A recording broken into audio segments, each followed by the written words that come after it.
right? So if you were violent and you wanted to be 26-0, this is what you would do. You would make sure it was unfair. You would make sure you went at them hard and fast so they couldn't orientate to deal with it. And then you would apply definitive pressure. So not only you're an active attacker, but picture a linebacker, right? Even a college linebacker coming at you, right? And then with swinging and punching and kicking and tackling. And so, yeah, that's a lot to deal with, especially with that threat disparity. So I have a guy running at me with full body pressure because he's bigger than me, right? And then he comes at me while I'm trying to orientate to the fact that, is this really happening?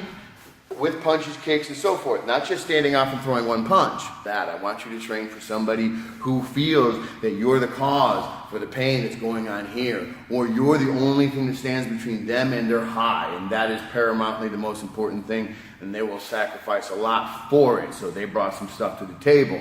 And so that's what you have to train against people who are bringing something to the table, to understand that this is what violence is going to do. So before I even put one marker to one idea of one principle of self-protection, it behooves me to know this, because now I know what's hunting me.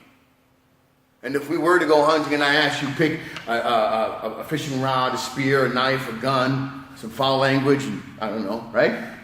Your first question should be, Michael, well, what are we hunting before I pick my weapon? You know, you don't want to be hunting a bear with some foul language and a fishing pole.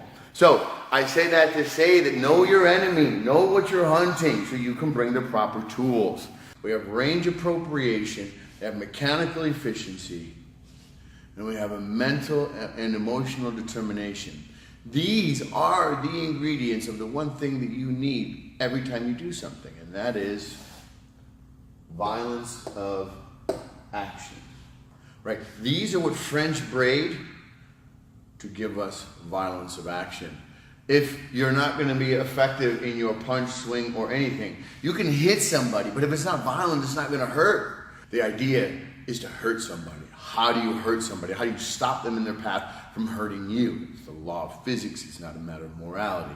So to stop that person from coming at you, you need a force multiplier, which is caused by violence of action.